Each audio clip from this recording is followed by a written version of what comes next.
تو پتہ چلتا ہے کہ یہاں گنتی کے چند مضامین ہیں، بیشتر اشعار حسن و عشق سے متعلق ہیں۔ ان میں کوئی خاص گہرائی نہیں ہے، سطحی باتیں ہیں، محبوب کا سراپا، عشق کی مختلف کیفیتیں۔ چند شعر عشق حقیقی سے متعلق بھی تھے۔ ولی کے بعد شاعری کا مرکز شمالی ہند میں استحکام حاصل کرتا ہے۔ دہلی اس کا صدر مقام رہا۔ اس مرکز کے پہلے بڑے شاعر ہیں میر۔ حسن و عشق ان کی غزلوں کا سب سے اہم موضوع ہے، لیکن ان کے دیوان میں تصوف کے مضامین قدم قدم پر نظر آتے ہیں۔ لیکن جو بات خاص طور پر قابل ذکر ہے وہ یہ کہ زندگی سے متعلق اہم تجربات بھی غزل میں پیش کیے جانے لگے ہیں، گو ان کی تعداد کم ہے۔ کلیات میر میں ایسے اشعار بھی ملتے ہیں: لے سانس بھی آہستہ کے نازک ہے بہت کام، آفاق کی اس کارے گا شیشہ گری کا۔ اور ایک اشعار لیجئے: اب جہاں آفتاب میں ہم ہیں، یہاں کبو سرو گل کے سائے تھے۔ اس کے بعد شاعری کا مرکز لکھنؤ منتقل ہوا۔ یہاں اردو شاعری کو زوال ہوا، مگر دو قابل قدر اضافے بھی ہوئے۔ ایک تو یہ کہ مرد کے بجائے عورتوں کو اردو شاعری کی دنیا میں باریابی حاصل ہوئی۔ دوسری بات یہ کہ یہاں ہجر کے بجائے وصال کے موقع میسر آئے تھے، اس لیے حزن و ملال کے بجائے خوشی اور سرمستی کی کیفیت چھائی ہوئی ہے۔ لکھنوی شاعری کے اس دور کے بعد غالب کا عہد آتا ہے، جس میں مومن نے تو غزل کے دائرے کو عشق و عاشقی تک محدود رکھا، لیکن غالب نے اس میں فکر کا عنصر داخل کیا۔ غالب نے غزل میں فکر کا عنصر داخل کیا۔ بجا طور پر کہا گیا کہ غالب نے اردو شاعری کو ذہن دیا۔ بالکل درست ہے۔ غالب نے زندگی سے متعلق بے شمار مسائل کو اردو غزل میں داخل کیا۔ پھر اقبال نے ثابت کر دیا کہ غزل میں صرف فکری عنصر ہی کی گنجائش نہیں ہے، بلکہ فلسفہ بھی اس میں پیش کیا جا سکتا ہے۔ انہوں نے فلسفہ خودی نظم کے علاوہ غزل میں بھی پیش کیا۔ فیض نے غزل میں سیاسی شاعری کی اور جدید دور کے شاعروں نے تو ثابت کر دیا کہ غزل ہر مضمون اور ہر موضوع کو کامیابی کے ساتھ پیش کرنے کی صلاحیت رکھتی ہے۔ درست کہا گیا ہے کہ غزل کا دائرہ اتنا وسیع ہے جتنی کی کل کائنات۔ عزیز طلباء، میں امید کرتا ہوں کہ آج ہم نے غزل کے فن میں غزل کی حیت یا بناوٹ اور غزل کے اہم موضوعات کو سمجھا۔ عزیز طلباء، آپ سب جانتے ہیں کہ اس کورونا کی بیماری کی وجہ سے سب پریشان ہیں۔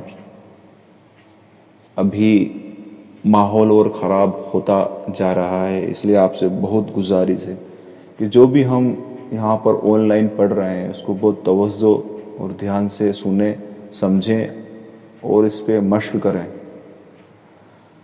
اور یہ بھی خیال رکھیں کہ آپ بنا وجہ کے باہر نہ گھومیں، گھر پر ہی اپنی تیاری کریں، خود بچیں، اپنے پریوار کو بچائیں، سماج کو بچائیں، دیش کو بچائیں۔ ضروری ہے کہ آپ اس بات کو سمجھیں، عمل کریں، تاکہ اس جو بھی بلا اور آفت ہمارے ملک پر آئی ہے اس سے جلدی ہمیں نجات مل جائے، تاکہ ہم پہلی جیسی زندگی واپس سے جینے لگ جائیں۔